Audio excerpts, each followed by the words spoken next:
Selon la majeure partie des commentateurs, ils ne savaient pas vraiment s'il était vivant ou pas. La preuve en est, Sorar Batacher viendra lui annoncer que son fils est vivant. Et il retrouvera goût à la vie par cette bonne nouvelle. Mashma, qui ne savait pas. Tov. Pardon. Boker Or, on est à troisième shiur aujourd'hui. Nous sommes le jeudi 17 du mois de décembre. Chaim Tovim ou Shalom. Et déjà le 2 du mois de Tevet. Shiur aujourd'hui sur la paracha de la semaine de Jonathan Kelif, j'espère bien le prononcer, Ezrat Hashem, pour la 8e bougie de Hanouka, pour donc ce soir, si Dieu veut, pour l'élévation de l'âme de Rachel Bat Kochava, Aléa Shalom, ainsi que tous les Mété Israël, pour tous les Niftarim d'Israël, et une grande réfoua Shelema pour tout le peuple d'Israël. Il voudrait aussi rajouter, pour l'ouverture aux portes de son mariage, Bezrat Hashem, pour lui et sa cousine Déborah Bat Israël, ainsi que Alia Batora Veirat Shamaim. Donc qu'il monte dans l'étude de la Torah avec beaucoup d'Eirat Shamaim, une bonne parnassa, une bonne santé et tout ce qu'il désire. Bracha rebacha be'atzlachat tzaddik, Kadosh Baruch Hu t'ouvre les portes sur tous tes chemins. Jonathan Kelif. Top. Éphémère. Que le mérite de cette étude élève la neshama de Rachel Bat Kochava Aléa Shalom. Alors, on va parler d'un troisième sujet de notre paracha. C'est ce que l'on appelle un vrai guide spirituel. Vous savez que la neshama d'un juif est une neshama très spéciale parce qu'elle est explosive. C'est pas pour rien que les juifs en général sont assez nerveux, c'est pas pour rien que les juifs ont un yetzer hara énorme. Énorme. C'est parce que le potentiel d'une âme juive, c'est un faisceau de lumière qui est explosif. Et comme l'enseigne la Chassidoute, il peut même arriver des fois que le corps dans lequel notre neshama vit est trop étroit pour l'intensité énergétique de nos âmes. Quand vous avez un enfant qui est turbulent, qui n'est pas capable de rester une seule seconde sur place, qui a toujours besoin d'en faire plus, il y a une grande neshama à l'intérieur. Et vous verrez très souvent, pratiquement à 100%, que ces mêmes enfants pénibles, petits, sont les enfants les plus sages, grands. Ils se calment, parce qu'ils vont canaliser au niveau de leur corps cette neshama qui a du mal à s'introduire. À quoi ça ressemble? Je vous pose une petite question. Si vous mettez un pantalon qui est une taille en dessous de votre vraie taille, une chemise qui tire sur tous les boutons, comment vous êtes psychologiquement, bien ou stressé? Vous allez voir que vous allez être stressé. C'est exactement ce qui se passe pour une neshama quand elle est stressée dans son corps. Mais quand on porte un vêtement qui nous va comme un gant, on est bien. C'est pour ça que toutes les personnes psychologiquement qui sont pas bien, qui sont toujours à quelque chose qui ne va pas, étudie la Torah. Parce que ce qui va permettre à ton âme de se sentir bien dans ce corps, d'élargir ce vêtement qu'on appelle le corps humain, c'est l'étude de la Torah. Donc plus tu auras besoin de te retrouver en équilibre dans ta vie, et plus tu devras étudier la Torah. La Torah est le remède et la nourriture de notre neshama. La Torah est capable, quand on l'investit en nous, de mener la neshama à s'instaurer dans le corps dans lequel nous nous mettons. C'est-à-dire que quand ma neshama voit mon bras gauche mettre les tefilines, alors elle se sent bien à l'intérieur de ce corps. Quand mon corps rentre dans le mikvé, quand mon corps rentre dans la soukha, quand mon corps vit en Israël, quand mon corps fait le Shabbat, quand mon corps vit une ambiance de sainteté, ma neshama se sent bien à l'intérieur de ce corps. Il arrive des fois que la neshama elle est si explosive à l'intérieur que l'homme peut tomber. C'est-à-dire qu'il peut arriver à faire des bêtises.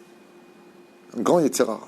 Et comme vous le savez au nom du Talmud, Gadol yetzer hara minnoso. Plus ton âme est grande, plus ton yetzer hara est grand. Donc quand vous voyez une personne qui a beaucoup de yetzer hara, c'est qu'il a une très grande neshama à l'intérieur. Seulement, elle n'est pas canalisée. Il manque de spiritualité, ce qui fait que son âme n'est pas contente. Donc elle s'exprime et le corps se venge. Car il y a un combat de royauté entre le corps et l'âme. C'est des sujets que j'ai déjà développés. C'est juste pour parler de Yosef Hatzadik. Yosef Hatzadik est le personnage qui va faire épouser son corps comme une main dans un gant, parfaitement avec son âme. Ce qui fait que Yosef Hatzadik peut être un vrai leader. Pour être un leader, il faut être bien dans sa peau. Sinon, tu ne peux pas être un bon leader. Et voilà ce que nous livre le texte. On est avec Yosef Hatzadik. Juste un instant, je ne sais pas où je l'ai mis.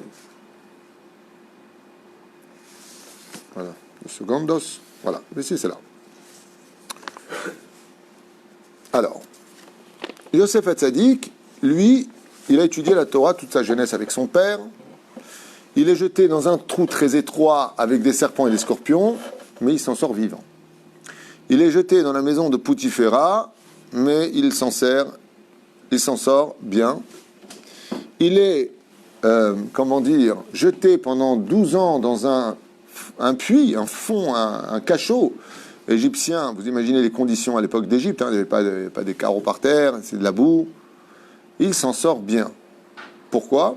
Parce que quand on est bien dans sa peau, quand notre neshama vit en harmonie avec notre corps, quand on vit bien les choses, eh bien, on est capable de devenir une tête, un leader. Quand ça ne va pas dans la tête, ça ne va pas dans le corps. Le corps se paralyse, par exemple, quelqu'un qui n'a pas le moral, c'est tout le corps qui reste sur place. Le corps, il va faire un tennis super bien, et on lui dit, viens, bouge, fais quelque chose. Yosef Hatzadik, la première des règles qu'il a travaillées dans sa vie, c'est de marier son âme à son corps. Et c'est pour ça qu'on appelle Yosef Hatzadik. Qui est Tzadik ? Les actes, son corps. Yosef, toutes les âmes sont des tzadikim.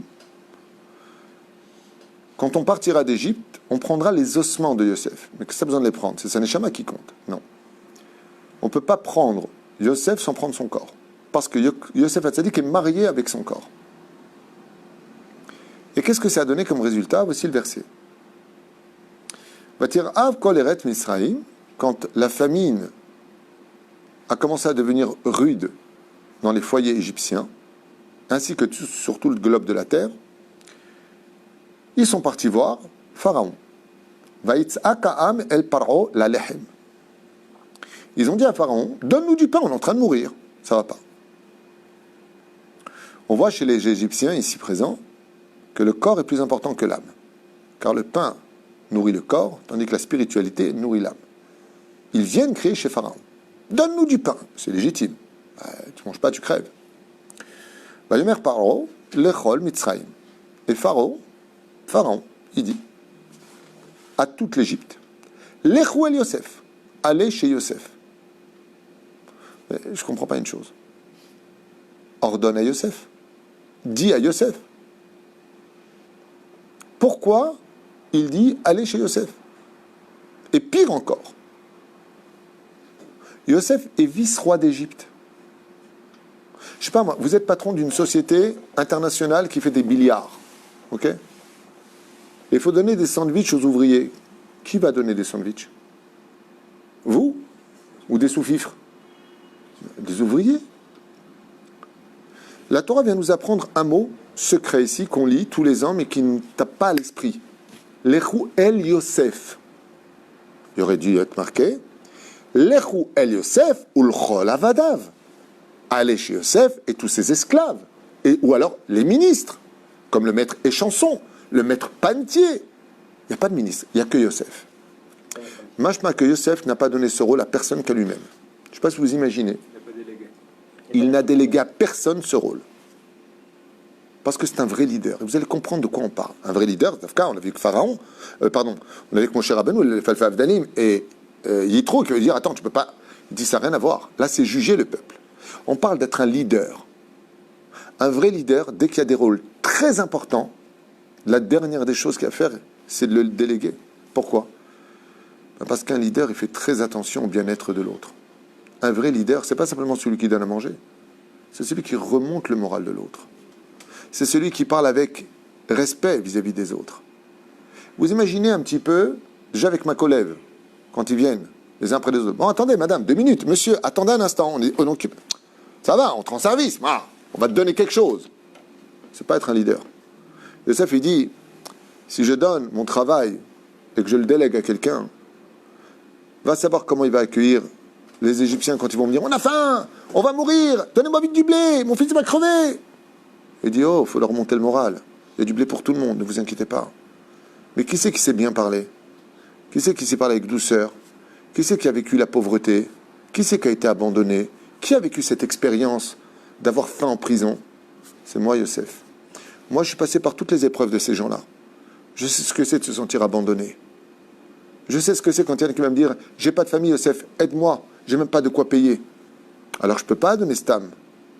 Il va falloir que si je donne ce blé, je le paye, parce que c'est pas à moi, c'est à Pharaon. J'ai tout acheté pour Pharaon. Donc, automatiquement, est-ce que tu crois qu'un Égyptien qui va prendre ma place, il va lui donner une pièce d'or pour lui donner du blé, qui crève? Je lui dois rien, celui-là. Et Pharaon est subjugué. L'Echou el Yosef. Que chez Yosef. Il n'y a que lui qui détient les clés de tous les hangars du blé, parce qu'il n'a laissé cette clé à personne, de peur qu'un seul Égyptien soit humilié, de peur qu'une seule personne qui ait faim se sente dépendante, rejetée. Yosef Hatzadik savait remonter non seulement le moral, mais il savait donner de l'espoir et les solutions pour que les gens repartent. C'est un vrai leader. Écoutez bien. Asher yomar lachem ta'asu. Et pour une fois, de façon absolument bizarre, le pharaon d'Égypte, il dit, et tout ce que vous dira Yosef, vous le ferez. Qu'est-ce qu'a découvert Béhémet, pharaon chez Yosef, pour dire une telle chose?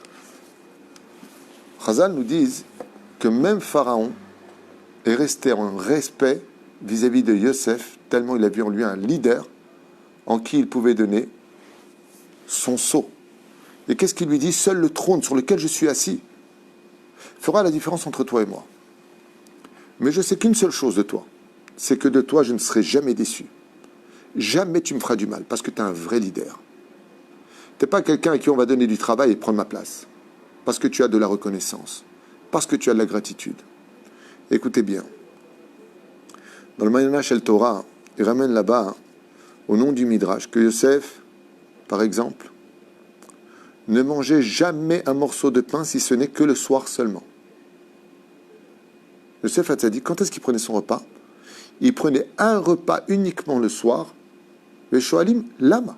Aré la Gemara nous dit, à tout jamais un homme doit manger du pain le matin. Seulement, Yosef refusait de mettre quoi que ce soit dans sa bouche après avoir vérifié que tous ceux qui étaient venus pour manger du pain et qui avaient faim avaient d'abord eu le blé nécessaire pour qu'ils mangent. Et uniquement quand il voyait partir avec du blé et que tout le monde soit parti, Yosef Hatzadik, la nuit venue, il disait, il y a encore quelqu'un qui est venu? Non, il n'y a plus personne. Alors il s'asseyait et disait, apportez-moi aussi du pain. Mais tant que vous avez mangé, je peux manger. En Israël, grâce à Dieu, dans notre armée, face aux autres, qu'est-ce qu'ils disent les autres, les généraux? Allez-y! Qu'est-ce que dit un général d'armée en Israël? Kadima, venez après moi. Si je suis votre leader et qu'il y a un danger, le premier qui prendra une balle, c'est moi. Parce qu'être un leader, c'est celui qui prend les coups pour les autres. C'est celui qui protège les autres. C'est celui qui relève les autres. Chose que Pharaon ne sait pas faire. Lui, il est égocentrique. Il ne pense qu'à lui. Après avoir vérifié que tous ceux qui étaient venus pour du pain avaient mangé, alors seulement, dit dans le Mayana Shel Torah, Yosef Hatzadik s'asseyait pour manger. Seulement après. Comme une fois, le Rav Shlomo Yehuda est venu à faire un cours comme ça en plein été. Il a 3000 personnes dans la salle. Et il transpire un peu comme ça. On lui a apporté un verre d'eau. Ce jeune Rav de 36 ans, dont beaucoup disent qu'il est le Melech HaMashiach. Le Yanouka, on l'appelle comme ça, le Yanouka. Rav Shlomo Yehuda. On lui sert un verre d'eau. Il regarde comme ça. Le Rav qui lui a apporté le verre d'eau lui a dit, mais eux aussi, si moi j'ai chaud et que j'ai soif, eux aussi, ils doivent avoir chaud et soif. Alors si tu veux que je bois le verre, il faut que d'abord eux, ils boivent. Ils ont apporté des centaines de bouteilles, ils ont servi un verre à tout le monde. Quand tout le monde a bu, tu le vois dans la vidéo, alors il prend son verre et dit, chez Akon Yabedvaro, il boit. C'est un vrai leader. Je ne sais pas si le machar ou pas, ça ne m'intéresse pas. Et qui le machar, c'est des trucs, des sectes de charité. C'est toi le machar, c'est lui le machar. Pas de temps à perdre, on n'a pas de mitzvah de savoir qui est le machar. Ce qui compte, c'est que quand il vient, il fait ses preuves et on le reçoit. Mais il y a une chose de sûre, c'est qu'un vrai leader, il se comporte comme il l'a fait, puisque Yosef faisait exactement la même chose. Le Yanouka, celui qu'on appelle le Yanouka, Rav Shlomo Yehuda, face à 3000 personnes, il a attendu qu'ils boivent tout. Moi aussi, pareil, une fois ici, avant le Covid-19, pendant Shabbat, en été. Okay. On avait très, très, très soif. J'ai bu mon verre, après, qui c'est qui a soif? Je ne suis pas un vrai leader, moi. J'avais très soif. Non, la différence, c'est que c'est moi qui parlais. Les mazgan, ils étaient sur vous, pas sur moi. Aval, c'est un grand niveau. C'est un très grand niveau. Comment tu peux manger chez toi et tu sais qu'il y a une famille qui n'a pas? C'est ce qu'on va dire. Hachem Yahazor. Bon, qu'est-ce qu'on mange, nous? Hachem Yahazor, que Dieu l'aide. Bon, nous, qu'est-ce qu'on mange? Un vrai leader, il ne peut pas manger. Le Rav Ovadia Zatzal, quand on lui avait appris qu'un avion avait été pris en otage, à l'époque d'Arafat, et qu'il y avait 2 juifs à l'intérieur de cet avion, il a dit à Hachem, je ne mangerai rien dans ma bouche, ni de l'eau, ni du pain, jusqu'à ce qu'il soit libéré. On a vu avec Chonia Mahagal, quand le peuple d'Israël avait faim, parce qu'il n'y avait pas de pluie, il a fait un cercle.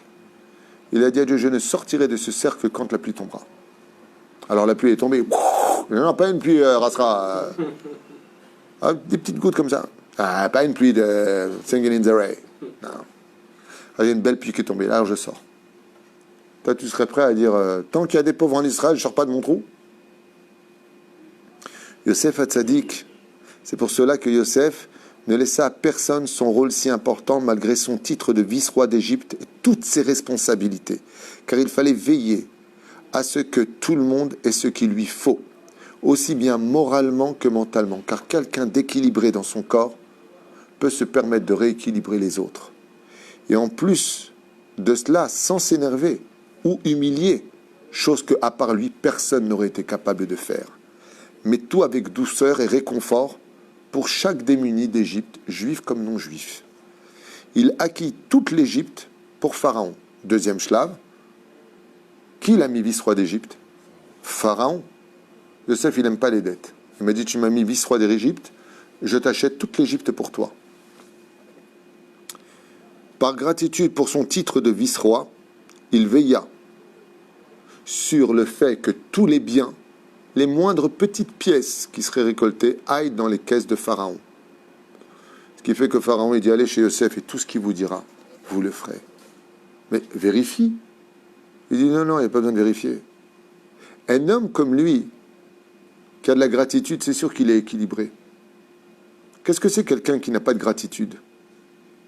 La Torah nous apprend en psychologie, tu fais du bien à quelqu'un et te rend le mal, il a un problème psychologique. C'est une âme qui n'est pas en paix dans son corps. Mais Yosef Hatzadik, son corps est aussi tzaddik que son âme.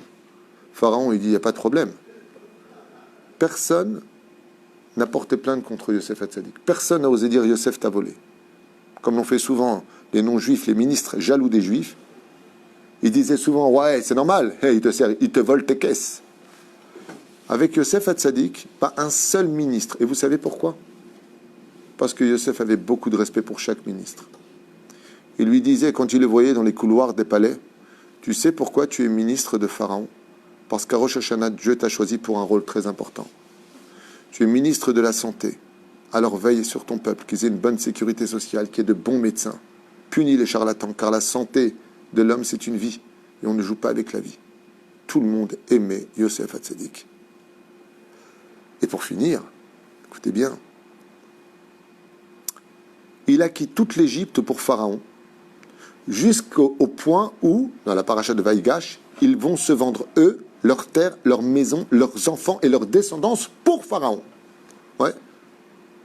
Mais il y a une petite ordure dans l'histoire, qui s'appelle Potiphar. Le petit malin, celui qui a accueilli Yosef chez lui, qui l'a acheté, qui l'a utilisé et qui l'a jeté en prison. Parce que madame, sa femme, elle lui a menti.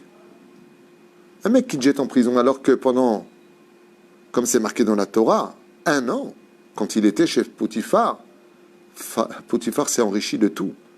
Tout ce que touchait Yosef, Dieu lui donnait de la réussite. Et il a enrichi Potiphar. Et quel salaire il lui a donné Potiphar? Prison. Il a fait une enquête. Demande à ta femme, tu sais très bien qui est ta femme, quoi. Je veux dire, arrête. Yosef Hatzadik, à son ancien maître, qui le jeta en prison sans aucun scrupule, Potiphar. Il le nomma Cohen de On, prêtre de la ville de On, des réserves de On, et lui donna du blé gratuitement. Et quand Potiphar, ex-maître, pour une année Bessachakol, ingrat, mauvais, nul et non avenu, lui a dit, qu'est-ce qu'on fait, nous on est des prêtres, qu'est-ce qu'on a à vendre? Il faut qu'on se vende à Pharaon. Yosef Hatzadik s'est souvenu que dans sa maison, il mangeait du pain sec tous les soirs. Il lui dit, tu m'as donné du pain pour survivre et tu veux payer le pain? Ton pain, c'est moi qui te le paye. Et tu ne te vendras jamais à Pharaon. Je ne sais pas si vous réalisez les mots que vous entendez.